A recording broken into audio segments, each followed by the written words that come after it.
Assalamualaikum warahmatullahi wabarakatuh. Selamat pagi anak-anak. Waalaikumsalam Ibu. Selamat pagi.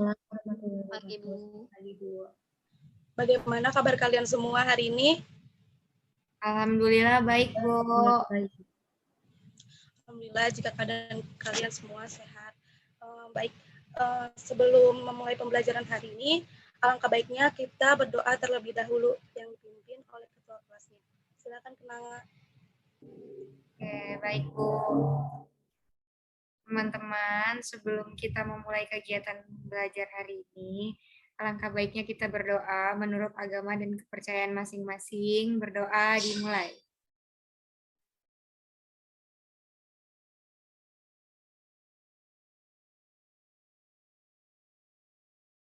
Berdoa selesai. Oke, baik. Kita absen terlebih dahulu ya. Nanti kalau namanya disebut, silakan on. Amel Amalia. Hadir Bu. Kenanga El Aisyah. Hadir, Bu. Reviana. Hadir Ibu. Syahrul. Saya, Bu. Oke, baik. Lengkap semua ya, hadir semua. Oke, baik. Tujuan pembelajaran hari ini, yang pertama itu siswa dapat menjelaskan ekosistem beserta komponennya, yaitu abiotik dan biotik. Yang kedua itu siswa dapat menjelaskan hubungan interaksi yang terjadi pada sebuah ekosistem. Yang ketiga itu siswa dapat menjelaskan permasalahan apa yang terjadi di ekosistem lingkungan sehingga dapat menjadi solusi untuk pencemaran lingkungan. Nah, Ibu yakin kalian sudah membaca untuk pertemuan materi mengenai hari ini, yaitu ekosistem. Ibu akan menanya dulu terlebih dahulu apa yang kalian ketahui tentang ekosistem. Silakan. Ibu, saya. Ya, baik. Dari yang sudah saya baca, ekosistem itu merupakan suatu hubungan timbal balik antara makhluk hidup dengan lingkungan. Nah, ekosistem ini memiliki komponen penyusunnya, yaitu ekosistem biotik dan abiotik. Ya, Ibu. Ya, bagus sekali, Amel. Ekosistem itu merupakan hubungan timbal balik antara makhluk hidup dengan lingkungannya pada suatu wilayah tertentu. Nah, di sini ada komponen penyusun ekosistem, yaitu biotik dan abiotik. Di sini biotik itu merupakan komponen lingkungan yang terdiri atas makhluk hidup. Biasanya ini disebut komponen hidup. Dan abiotik itu merupakan komponen berupa makhluk mati, semua benda fisik, kimia, nutrisi yang ada di tempat tersebut dalam suatu waktu. Nah, Ibu ingin bertanya, apa saja contoh biotik dan abiotik? Ada yang ingin menjawabnya? Saya, Bu. Ya, baik, Kenanga. Silakan. Kalau komponen biotik itu ada tumbuhan, hewan, mikroorganisme, detrivor, dan dekomposer. Kalau abiotik itu ada air, tanah, cahaya, suhu, dan lain-lain. Itu, Bu. Ya, benar sekali apa yang dijelaskan oleh Kenanga. Ini sebelum ke macam-macam ekosistem, Ibu ingin bertanya, kan ekosistem itu terdiri dari ekosistem alami dan ekosistem buatan. Nah, apa pengertian dari ekosistem alami dan buatan? Sebutkan. Oke, silakan. Jadi kalau ekosistem alami itu yang terbentuk karena pengaruh alam sekitar tanpa adanya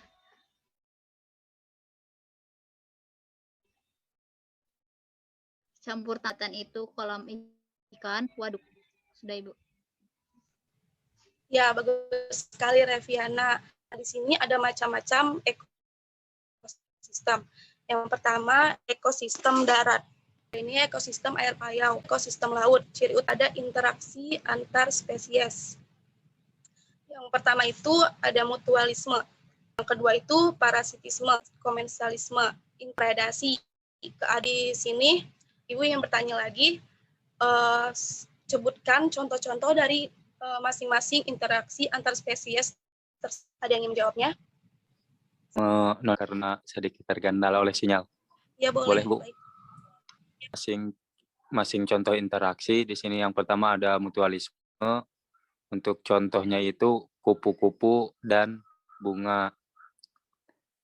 Selanjutnya untuk parasitisme itu ada kutu rambut dan manusia, Bu. Selanjutnya ada komensalisme yang contohnya pada ikan remora dan ikan hiu. Terus yang terakhir di predasi contohnya ada singa dan kijang. Ya, benar sekali contoh-contohnya yang dijelaskan oleh Syahrul. Baik, sampai sini ada yang ingin ditanyakan? Saya, Bu. Ya, silakan. Saya ingin bertanya, Bu, apakah predator itu ada yang berukuran kecil? Soalnya kan rata-rata predator itu ukurannya besar. Baik, Ibu akan menjawabnya. Memang pada umumnya predator itu berukuran besar, seperti singa, macan, dan lain-lain. Tetapi predator itu juga terdapat berukuran kecil. Contohnya itu pada laba-laba. Kenapa laba-laba disebut predator? Dikarenakan laba-laba itu membuat sarang laba-laba yang nantinya itu akan memangsa serangga atau hewan lainnya. Serangga dan hewan lainnya itu akan terperangkap di jaring laba-laba tersebut, dan nantinya laba-laba tersebut akan mengelilit tubuh si serangga itu ataupun hewan tersebut. Nah, makanya itu laba-laba itu disebut juga hewan predator atau hewan pemangsa. Untuk lebih jelasnya lagi, Ibu akan menayangkan sebuah video tentang bagaimana cara laba-laba menangkap mangsanya. Untuk itu, disimak baik-baik videonya ya.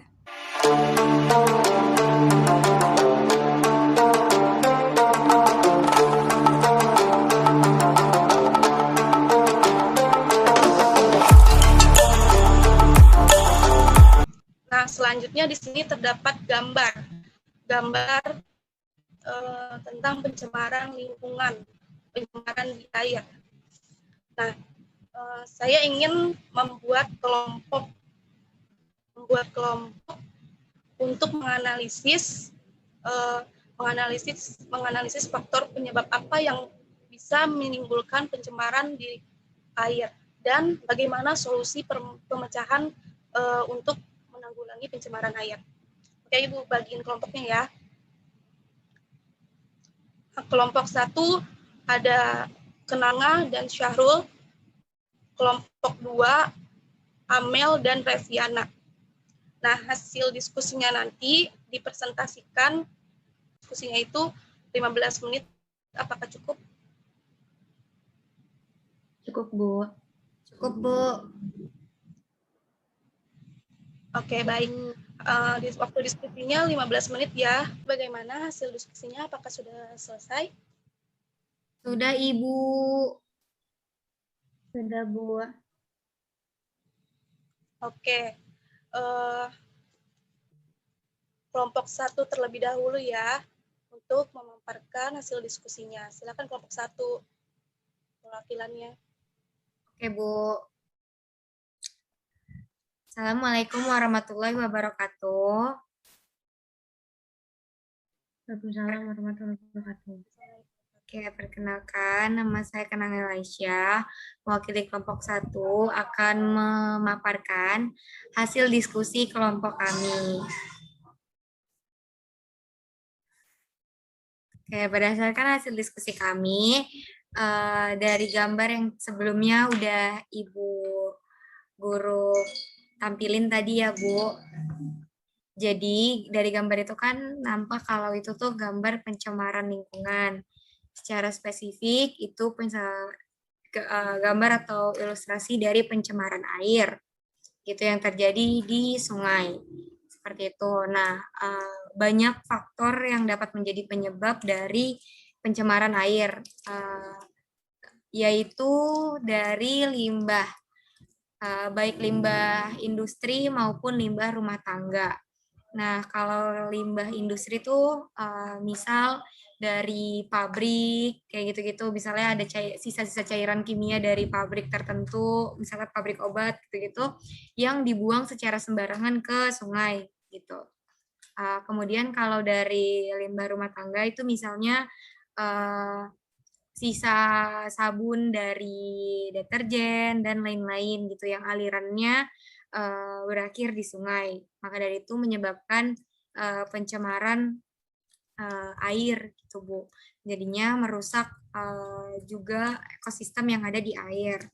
Nah, ada beberapa hal yang bisa dilakukan untuk mencegah terjadinya pencemaran lingkungan gitu. Yang pertama dengan menjaga kebersihan lingkungan gitu. Dimulai dari hal-hal kecil, misalnya membuang sampah pada tempatnya, terus misalnya untuk tempat-tempat industri kayak pabrik itu menyediakan tempat khusus untuk membuang limbah sisa-sisa hasil industrinya kayak gitu. Dimulai dari hal-hal seperti itu gitu untuk menjaga kebersihan lingkungan supaya tidak tercemar. Begitu Bu. Sekian dari kelompok kami. Kurang lebihnya mohon maaf. Wassalamualaikum warahmatullahi wabarakatuh. Ya, bagus sekali. Tepuk tangan buat kelompok 1. Selanjutnya kelompok 2. Silakan perwakilannya.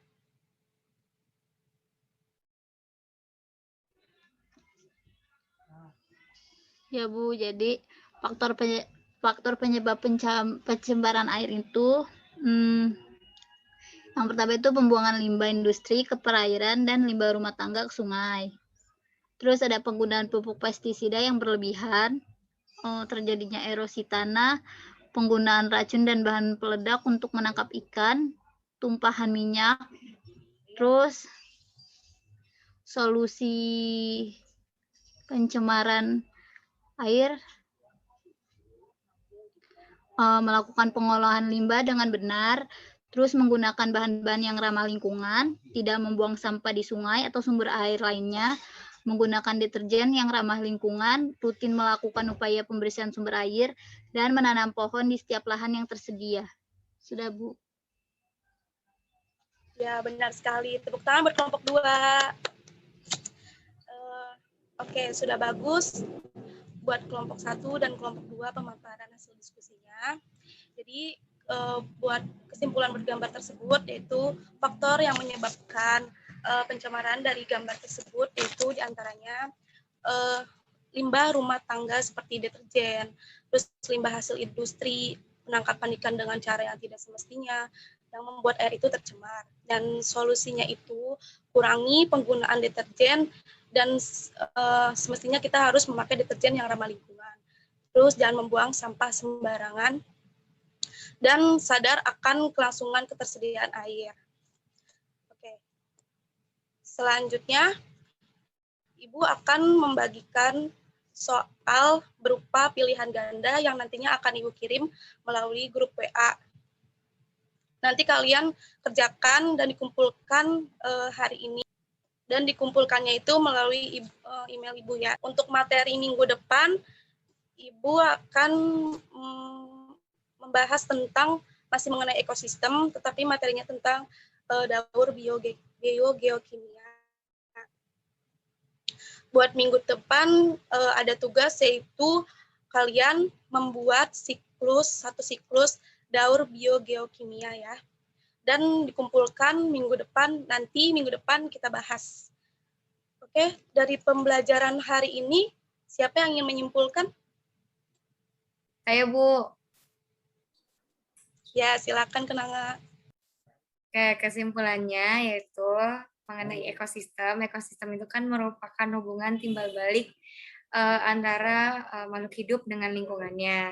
Itu yang mana dalam ekosistem itu ada 2 komponen utama, yaitu komponen biotik dan abiotik.